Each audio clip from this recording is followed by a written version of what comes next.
So many women contact me and they're like, oh, what's it like dating in whatever country I'm in? And I'm like, I hate to tell you this, but I collaborated with Rashida Dow from Sheeta's on the Loose to talk with 12 black women who took a sabbatical from work to travel. So today I'm going to tell you the 14 lessons that I learned from speaking with those women about their sabbaticals that will help you plan and execute your own career break to travel. My name is Stephanie Perry, and when I was 41, I quit my job to travel for a year on savings. Now I'm a year-round house sitter, and I'm the creator of House Sitter School, and I help other women who are experiencing burnout take time off of work to travel. Welcome. Gosh, it's been a while since I've sat in front of the camera and talked to you guys. How are you? I hope that you enjoyed the 12 Days of Career Breaks videos. Actually, I know that you did, because you guys have been all in my DMs and all up in my comments talking about you're inspired and you're motivated. And you know that I'm glad that you're inspired, but I want you to be more than inspired. I want you to feel like this is something that you can do, and I want you to get started planning.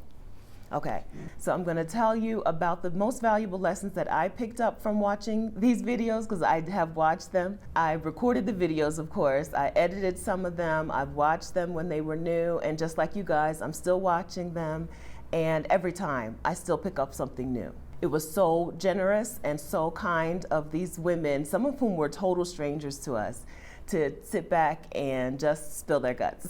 Talk all about their sabbaticals, all about what encouraged them to take the sabbatical in the first place, and how they were able to actually do it logistically. Talk about their money, their savings, their families' reactions. I really appreciate what they did, and I really appreciate you taking the time to watch. Okay. So let's talk about these valuable lessons. I wrote a blog post on 12 lessons, but like I said, I keep watching and I keep learning new stuff. So I'm up to 14. Lesson number 1, you can love your job and still have burnout. A lot of people seem to think that the idea of a career break or a gap year means that you don't like your job and you're unhappy with your situation. Totally not the case for all of these women. Some of them, like me, yes, did just want to go, leave the job. The job was part of the problem. But some of them had found a career that they loved. Janika is a marketing manager. She started out selling cell phones at a cell phone kiosk and became a marketing manager in the same company. She loves what she does, clearly, because not only is she good at marketing for them, she's like branded her own sabbatical as a Liberty Leave. So you can tell marketing is in her blood. We talked to Jamie, who's an interior designer. She's into design and fashion, and you can see that as soon as you press play on Jamie's video. So she didn't want to totally throw away her career. She wasn't looking to leave her career. She just needed a break. You can burn yourself out doing something that you love, A couple of the women actually had their doctors tell them, listen, you need to take a break. Lesson number 2, your parents are totally supportive of you taking a sabbatical. We think that because we've seen our parents work so hard all their lives that they value hard work. But that's not it, right? We don't sit down and talk to them about what their real goal is. They're not working hard because they love working hard. They want the benefits that working hard has given them.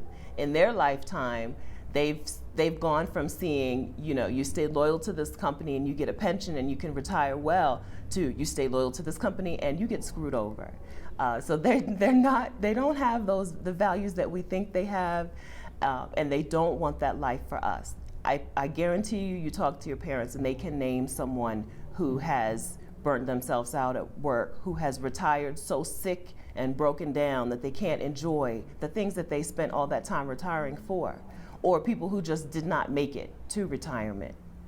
And so when these women, including myself, sat down and talked with our parents about this, it wasn't, oh, are you crazy? That's a terrible idea. It was, yes, of course, do it. Do it while you can. My parents even were super supportive. I talk all the time about how my parents kind of did freak out, but it was more about the location. When I said I was going to Thailand and Vietnam and Cambodia, my dad said, I've been to those places. They're dangerous places. My dad was, of course, in the Vietnam War, right? So he's talking about a totally different experience than I was going to have. But in terms of taking a career break, in terms of taking a gap year to live my life the way I wanted to, they were 1,000,000% on board. And your people probably will be too. Lesson number 3, Your therapist also wants you to take a sabbatical. It surprised me how many of the women that we talked to, how many of these 12 women said it was actually their therapist's idea that they take some time off of work. I'm so glad that they have someone in their corner who can say, you need to take some time for yourself. And I'm so glad that they listen to those therapists. If you have a therapist and you've been talking this over with her or him, listen to what she's telling you. Lesson number 4 is start intentionally saving now. A lot of the women that we spoke to had savings already and didn't have to start saving in order to take their sabbatical, which of course made their planning go a little faster and just opened up the possibilities of what they could do. So start intentionally saving now. Lesson number 5 is to get a monthly rental instead of moving from place to place every 3 or 4 days. When you embark on a trip like this, it's natural to feel like this is the trip of a lifetime and I need to see every single location on my bucket list. And so you'll want to start out kind of moving from place to place every 3 or 4 days. That will wear you out. It makes you more tired and like not enjoy traveling, and it also just burns through your money a lot faster. It's perfectly fine to stay still in one place for a month, find a place that you enjoy and just stay there. I've done it many times. I did it in Chiang Mai, Thailand for a month. I stayed in Hoi An, Vietnam for a full month. And of course, you know, I've stayed in Mexico in the same town in Mexico for many, many, many months. So don't be afraid to, once you find a place that you like, just stay for a while. I have a list of 50 cities where you can Airbnb for $500 per month. So the link will be in the description. Check out that post and see if any of those places jump out at you, and work a couple of them into your travels so that you know that when you get to this place, it'll be affordable and you'll be able to sit and chill for a while. Of course, lesson number 6 is to house sit for free accommodation.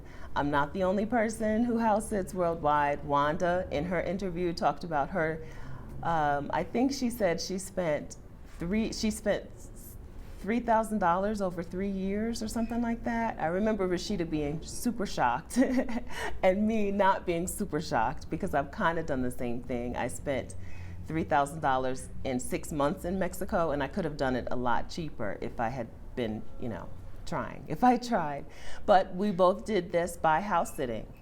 Wanda house sat in the UK. The UK is house sitting central. So if you're looking to get started house sitting and you feel like you want to get to a place where you know that you'll be able to house sit back to back for a while, the UK is my recommendation. Of course, I have a video on where do I find house sits. You can click up there to watch the video.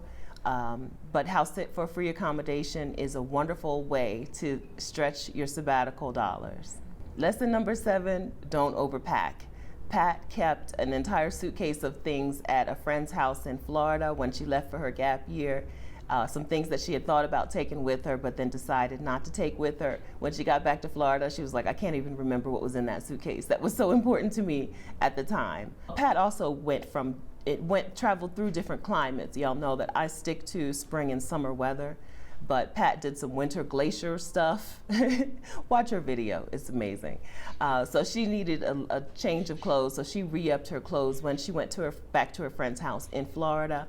But Danica also talked about how much she overpacked. She has an entire suitcase of stuff that she left in Chiang Mai in her apartment because she got a multiple month rental in Chiang Mai, went to Vietnam, left that suitcase in Chiang Mai, and traipsed around Vietnam for weeks, which meant that she totally didn't need anything in that suitcase. She had, she just had stuff. It's easy for us to tell you not to overpack. It's really hard not to overpack. It's really just a thing where you're most likely going to start out with too much stuff, and then you're going to downsize as you go. It's just nature. It's just human nature. All right, I'm battling the sun. I don't know who's going to win, but hopefully I'm not just a big shadow. I hope you can actually see me.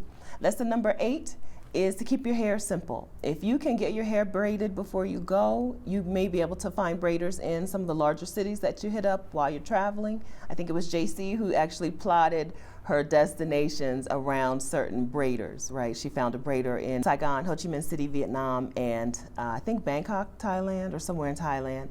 And so she just made sure that every 3 months she was in one of those cities so that she could get her hair braided. Wanda cut her locks off because she said that Malaysian heat and humidity were destroying her locks. So she cut them, got herself a TWA. I'm also pretty low maintenance with my hair, as long as I can find some extra virgin olive oil or some castor oil wherever I go. I just do whatever with shampoo and conditioner. Lesson number 9 blew me away. I think close to half of the women that we talked to had never traveled solo before. That is so wild to me. I had traveled solo before, so taking a 12-month trip alone wasn't so scary. But these women were just like, oh no, I've never traveled solo before, but I can do it. And they did it. So that should let you know that you can do it too. If the solo travel thing is the aspect that makes you the most fearful about taking a long trip like this, do what they did. Either start out with a friend. Courtney had a friend come with her for the first few days of her trip, which is brilliant, so that she could get in the groove of traveling without having to worry about the extra stuff of being a solo traveler. And then Kenya started on a group tour. So she found a group trip and joined them. And by the time the group trip was over, she was ready for some solo travel, which is what group trips will do to you. So don't let the fear of solo travel hold you back. You can take a sabbatical. You can travel long term, even if you've never traveled solo before. That is a fantastic lesson. Lesson number 10, your kids will love going on a sabbatical with you. We talked to Adelia and Christina, who both worked their kids into their sabbatical. Adelia took her 15-year-old with her. She quit her job in Texas and took her 15-year-old with her to, I think, Honduras or El Salvador, or might have been Guatemala. Everybody went somewhere. So she took her daughter with her, got a job teaching English as a second language in a school, in an international school, and her daughter was a student at the school. Her daughter not only enjoyed it, loved it. It changed the trajectory of her daughter's life. Now she's talking about going to college overseas. She's got this international group of friends who travel together and stay in touch. And it's all because Adelia didn't feel like she needed to put off this sabbatical. She didn't need to put off this life change until her daughter was already a grown-up. I hear that from a lot of women. I'm just waiting until my kids graduate from high school, but maybe, possibly, as amazing as of an experience as this sabbatical is going to be for you, maybe it's going to be just as amazing for them. Maybe this can be their study abroad program. Adelia even called that. She called this her daughter's year abroad, her study abroad year. So I hope that those two interviews, Adelia and Christina's interview, will help you perhaps rethink the idea of waiting, of putting it off, because your child can enjoy this with you. Christina took 3 months in an RV with her 3 kids, which is really scary to me. But she said there wasn't a lot of bickering. She said they got along great and they loved the trip. They loved the idea of planning the trip. They worked it into their school curriculum. And not only was it so wonderful for them, but it was so wonderful that she did it again. She continued to travel with the kids. So please, if you're a mom and you feel like you need to wait for your kids to be out of the house before you can do something like this, please just watch their videos and see what they have to say. See a different perspective in terms of taking your kids with you on your career break. Lesson number 9, you will make amazing friends of locals. You'll not only meet people that you never would have met if you hadn't left your hometown, but they'll become your family. Kina Williams has an entire family in Fiji, a grandma, aunties. She takes people on other trips to go back to visit them in Fiji. And the bond is I can feel the bond. I know that that's her grandma, and I don't even, I just know her from Facebook, right? I've just seen grandma's pictures on Facebook, and I know and love her grandma too. So travel like this opens up the world to you, opens up new experiences to you, but it also just gives you new people in your life that you never would have been able to meet otherwise, who just change you and love you. But speaking of love, the next lesson is that dating worldwide is the ghetto. I'm sorry to tell y'all this, because so many women contact me and they're like, oh, what's it like dating in whatever country I'm in? And I'm like, I hate to tell you this, but it's the same, right? I date men, men in the United States are also men in wherever country I'm in. They're still trash. I might edit that out and I might not. So we talked to 12 women. I think probably 10 of them talked about having dated while they were traveling on these sabbaticals. And I think 9 of them were thoroughly disappointed in in the dating scene worldwide. It's not just where you live. It's everywhere.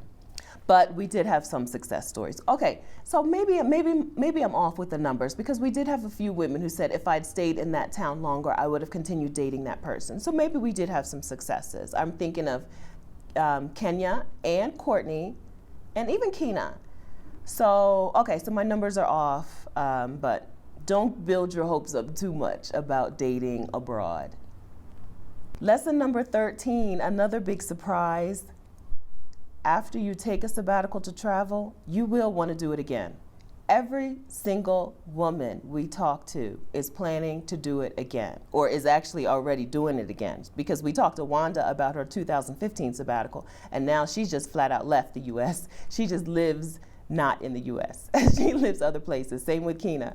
So you take this trip, and it seems like a once-in-a-lifetime trip, but maybe, perhaps, it's not actually once in a lifetime. It's like once in like this 2 or 3 year period, and then you'll go back home for a while, and then in another couple of years, you'll go branch out and do it again, maybe even longer.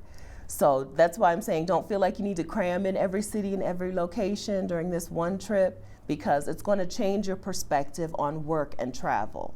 And it's probably going to make you focus a little less on work for the rest of your life and more on travel, if travel is your thing, you know, whatever your thing is. I know it's travel. You're on my channel. You love travel too. Lesson 14 that I learned from these women loops back to the first couple of lessons. So we talked about how your family and your therapist are extremely supportive of the idea of you taking a career break, of you taking a sabbatical. But all of the women also talked about how sometimes when they shared their idea with other people, they did start to feel other people trying to project their fears onto them. And so lesson 14 is to keep this close to your heart, as Jamie said. Find people who are supportive, find people who are on your team. If someone is going to try to speak fears to you, is going to try to dissuade you from this thing that you really want, don't share this with them, okay? Find people who will support you.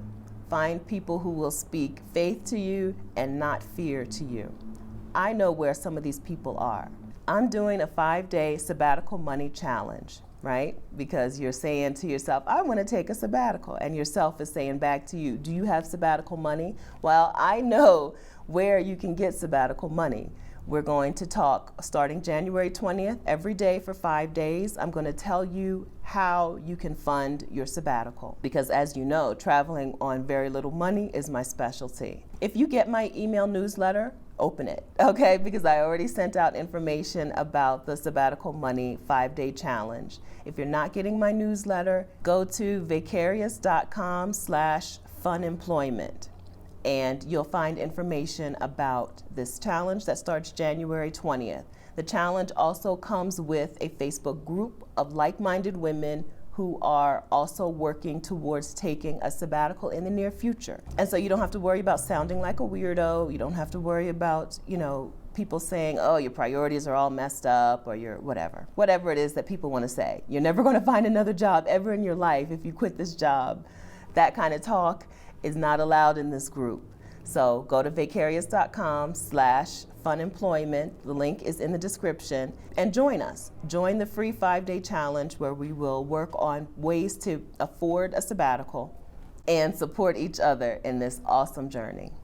All right, so those are the lessons that I learned from the 12 amazing women who took a year off of work to take a sabbatical. Thank you for watching those videos. Thank you for sharing them and commenting.